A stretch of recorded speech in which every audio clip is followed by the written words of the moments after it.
How's it going, everybody? I've got some more Magic for you today with an Esper Artifacts deck. I made a very similar deck.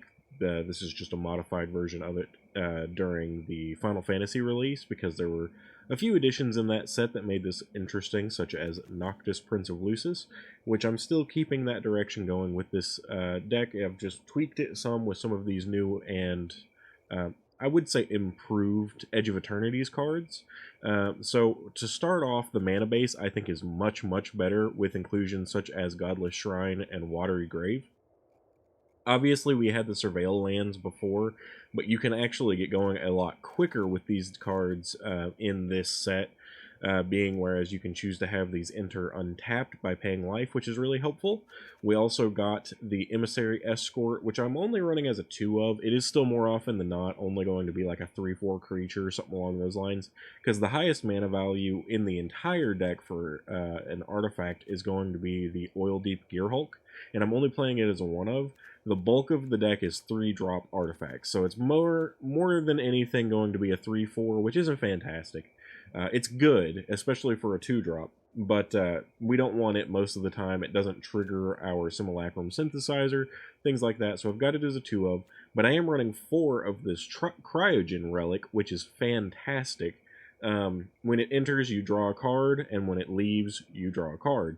You can choose to sacrifice it and do some shenanigans with stun counters, things like that, but more often than not, you're going to be sacrificing this to things like the Embrace Oblivion, which is really good. It's a removal that we can use in this for 1 mana just by sacrificing things like Tithing Blade or Cryogen Relic, which is really good. Or you also have the opportunity to sacrifice it for Repurposing Bay, which if you have more than 1 copy of Repurposing Bay, you may want to adjust the deck just a bit and add more copies of it in. I only have 1, but even just the 1 is really useful, and we get it really often anyway, just because we have things like United Battlefront to kind of sift through our deck much more quickly, things like that. But that being said, you can very easily get the Cryogen Relic, Tithing Blade, or even if people are killing your Simulacrum Synthesizer, back from the graveyard using Noctis Prince of Lucis. So it's a really fun, different way of playing these Azorius artifacts that's really popular. These Tithing Blades are so good early on because they let you sacrifice your opponent's creatures and give you removal value without you really having to do anything. You're still getting more artifacts on the board, and if you have Repurposing Bay, you can sacrifice those later on to go get things like your synthesizers, Assimilation Aegis, Perilous Snare, so very helpful. And Braided Net straight up wins games for me very often, so I still really enjoy it too. I've won matches up against a lot of like Reanimator decks that go crazy with Galta and stuff, just from having this on the board and being able to tap down those big threats to where I can buy time for things like Assimilation Aegis or Perilous Snare. So anyway, that's more or less the whole deck. We've got 1 Enigma Jewel. We've got a couple of Fabrication Foundries. I like this better than using the Clay-Fired Bricks because my mana base only has 1 of each basic land. I've got a couple just in case I absolutely have to search for them, but primarily we're using dual-colored lands, things like that. So I didn't want to use Clay-Fired Bricks, which was going to be primarily like me searching for my planes and stuff, and taking away from that. It's nice if you want to thin your deck that way, if you want to build it with less of these like dual lands or multicolored lands. So in that regard, you could switch, but you do get ramp from the Fabrication Foundry on its own because you can tap it for white mana anyway. Anyway, I'll go ahead and get into matches. I'm going to be playing best of 1, going for 3 wins like I normally do. No sideboard for this deck because I don't primarily play this in best of 3. I guarantee people are going to have a lot of sideboard options for artifacts in best of 3. Even in best of 1, you'll run into a lot of main board hate for it because the Azorius version of this deck is so good and so prominent right now. So I wouldn't recommend this as a best of 3 deck, but in best of 1, this is a lot of fun.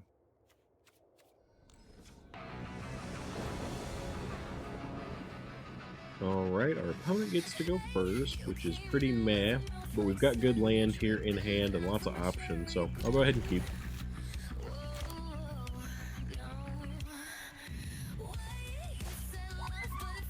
see what our opponent wants to do, but we're probably going to be starting off, yeah, with a Godless Shrine tapped. No reason to go too heavy with it yet. Could be mono green landfall. Nope.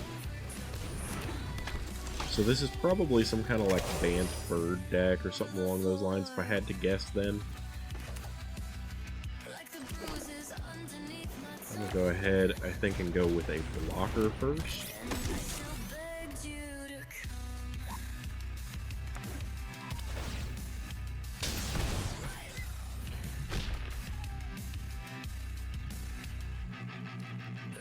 Obviously, next we're going to be going with the Simulacrum. Want to get that down as early as possible, and then hopefully draw into some 3-drops.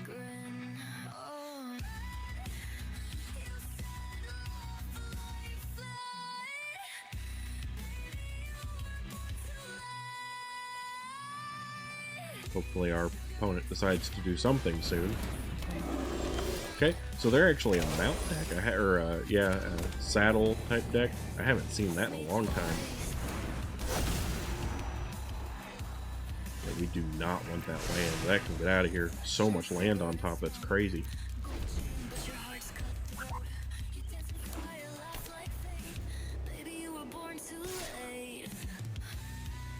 I am totally fine with blocking that if that's what he wants to do. I don't mind at all to trade.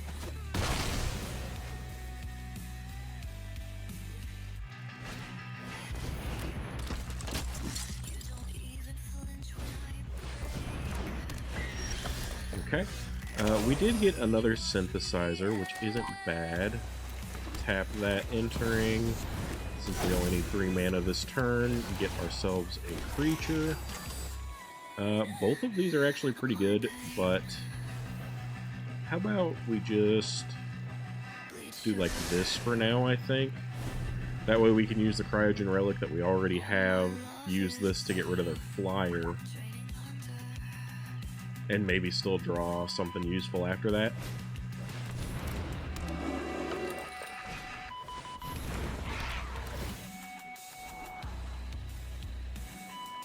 But yeah, I think their flyer is the big threat we need to get rid of at the moment. They've obviously got some things that are going to be annoying, but flying's a problem.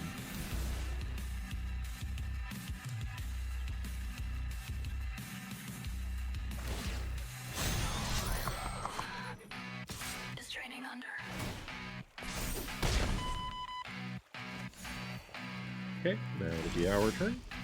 Let's go ahead and do Gloomlake into Fabrication, then Cryogen, draw a card. United Battlefront's fantastic. Then we'll go here. We're going to kill that, sacrificing the Cryogen.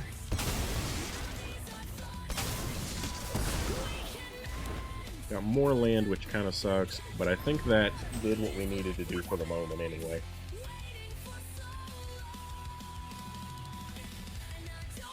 Built up our board a little bit. Didn't really create more tokens yet, which we do need to do.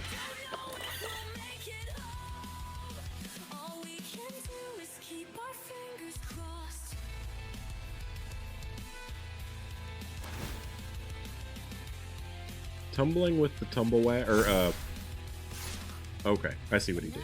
I was gonna say, tapping with the Tumblewag doesn't help anything right now because he doesn't have a way of attacking with it to get the double counters. But I see why. So let's go ahead here and go Battlefront. I want this and this, both at 3-drops. We're going to start getting some major board presence here. Braided Net's pretty good, but I think we want to embrace Oblivion for right now. And the reason for that is I can go ahead and go here and use Embrace Oblivion to get rid of the Tumblewag. Yeah, so that ordered out pretty much perfectly. And now we have the Braided Net in hand for next turn. And we can tap things as we see fit during their attack step.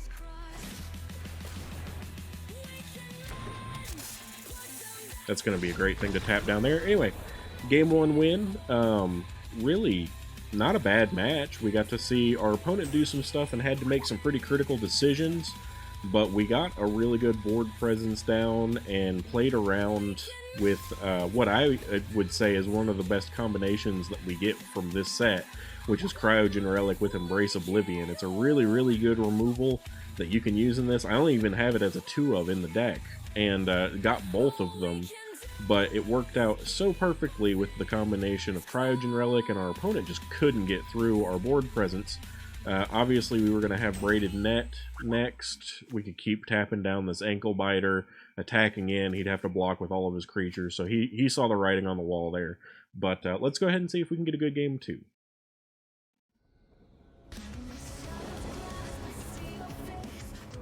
Okay, we get to go first. We have a Watery Grave, which I would actually use right away for the Enigma Jewel, but we need white. I think I'll keep it and give it a try, but we'll see. Could get really stumped on mana here.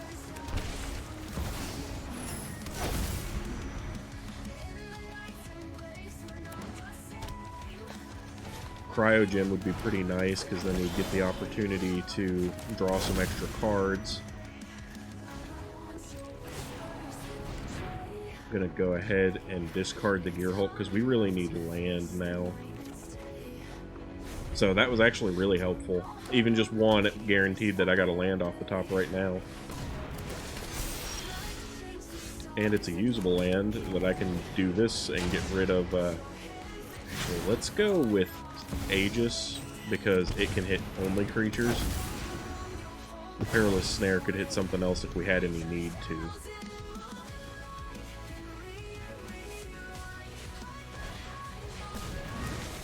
Okay, here's another Mossborn. They're not leaving up any way to protect it again, so we can just Perilous Snare one more time. Let's go ahead and do that to make sure this thing's at least out of our way. And next turn, we're going to be relying on United Battlefront. Which could have been a good play on this turn, too. I just couldn't guarantee that it was going to hit something that would get rid of that Hydra, and we needed to right then.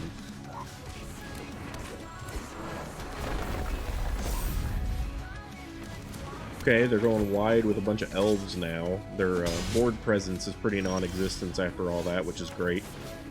Let's go ahead and get Battlefront going, see if we can't get ourselves a board. Perilous Snare and Braided Net are fine. That'll let me tap down things, and we can snare the Chocobo. He may have a protection spell for it. Nope, I guess not.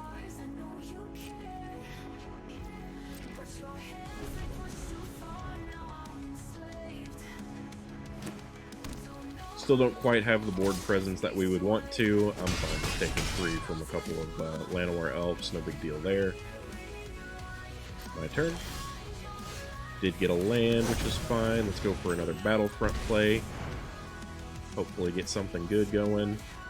We've got some more 3-drops, but nothing to love. Alright. We'll go Assimilation into another Braided Net.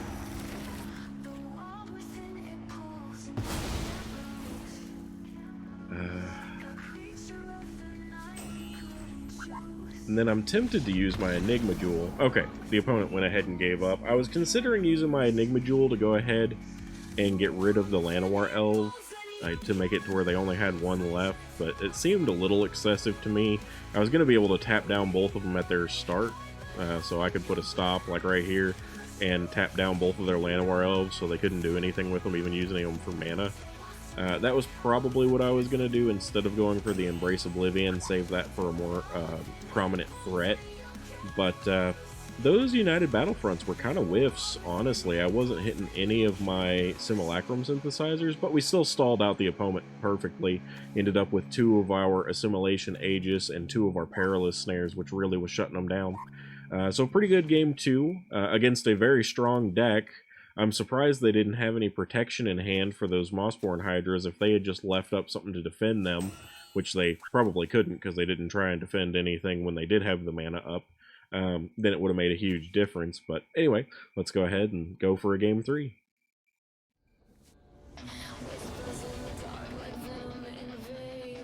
Alright, we do get to go first. This will be able to tap for blue for the Enigma Jewel, so I think this is fine.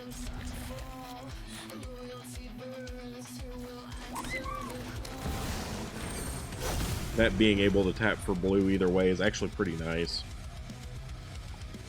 Because it means that we don't have to have for sure a swamp or an island down for it to be useful. I'm gonna go ahead and go here as well. And then we'll use Starting Town with Simulacrum Synthesizer next. This looks like it's most likely going to be an Orzhov Sephiroth deck, but it very well could be. It's probably not mono black since they just played a Starting Town. Okay, Voice of Victory. Pretty expected. If we can get up to a 4th land, the Battlefront will be really nice, but even if we don't, we do have answers for Sephiroth really easily. And then there's the 4th land for another Battlefront. I think the way that we order this is going to be like this, though, because we do... Or like this, maybe. We want that Battlefront, is the thing. I think I'm going to go like this, make sure that we get the land out, and then instead of using the Battlefront, I'm going to probably go for a Perilous Snare first. Most likely on a Sephiroth, because I expect them to play Sephiroth this turn after attacking, if they attack with the Voice of Victory. If they don't, then they probably won't play Sephiroth.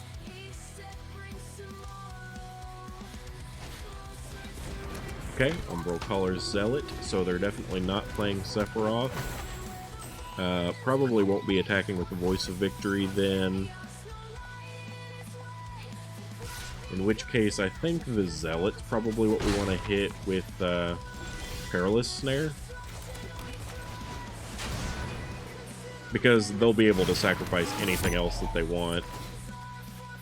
So we want to make sure and get their sacrifice outlet out of the way first. Now they could sacrifice the Infestation Sage, get that Scry or Surveil, I think it's Surveil, which is going to give them a 1/1 flyer as well. They can no longer get in with anything but that flyer though. Not effectively. Because I do have 2 blockers, so I could block Menace, I could block the Voice of Victory very easily with either creature.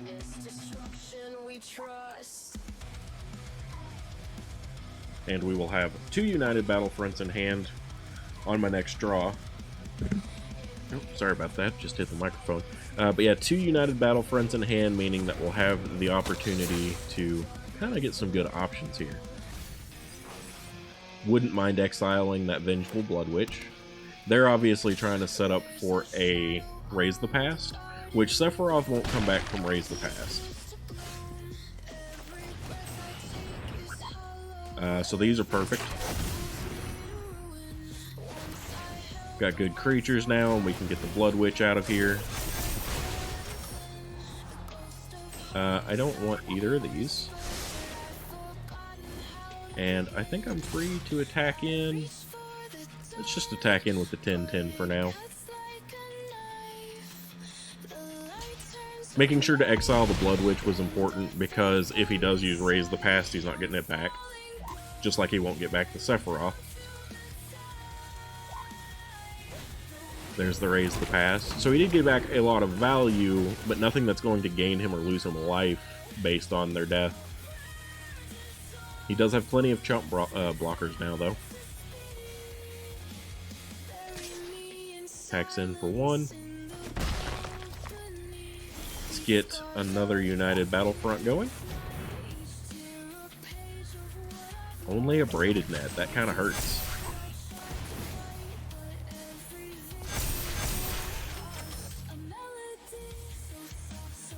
I'll go ahead and keep back my 3/4, but let's attack in with all these 13s.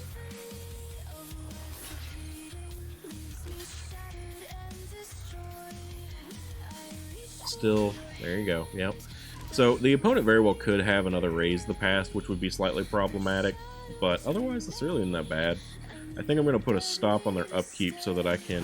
Well, they're going to have a lot of flyers anyway, so that won't matter either. I'll still have to probably try and remember to tap down some of the flyers, but... Looks like maybe a Raise the Past is on top. Something that they want is definitely there because they decided not to shuffle it away. I don't know why they're bothering to sacrifice things if they've already looked at the top and know what they want, but maybe they just feel like that in some way gives them more value.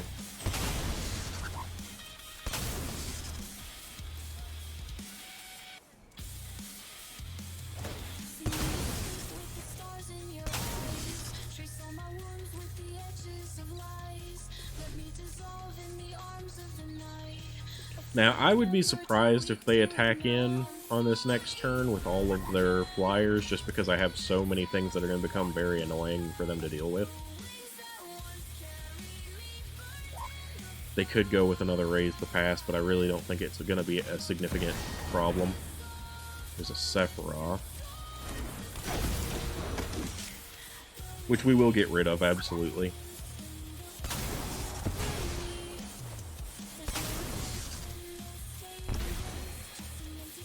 He can sacrifice enough creatures to get Sephiroth to flip here, which would be annoying.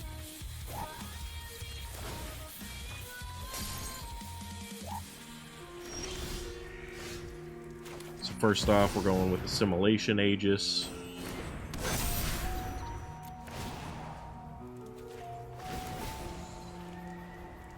Gotta make sure to get Sephiroth off the board, and if he wants to flip it, then he'll have to sacrifice his entire board to do it.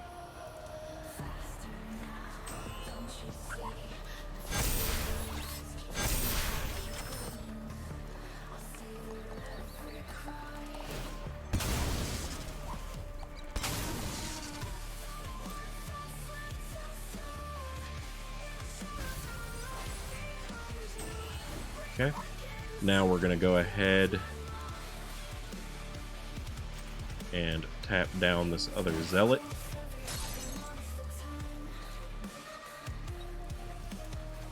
And then we're going to craft as well. That way we can get even more damage on board. Yeah. So, there's a good game 3 win. Kind of had to big brain it. But we negated a few of the blockers. We exiled some of the things we didn't want to see coming back. The Blood Witch, I think, was probably the most important there. But we were going to be attacking in for a pretty significant amount of damage here. To kind of make sure they couldn't do anything, because they were only going to be able to block 3 creatures, and I was going to be attacking with 7. Of course, the 3/4 wasn't the biggest threat, but it's actually a good blocker, which is why it's so nice to have early on. Anyway, I hope you guys enjoyed this. This deck is very fun and pretty consistent. It's different than just playing the standard Azorius that most people are running. And you get to make use of some cards that, like I said, I didn't get them in this one, but a lot of these black cards are actually pretty fun to use and very beneficial if you get to make good use of them. But that'll be it for this video. Hopefully you guys enjoyed it.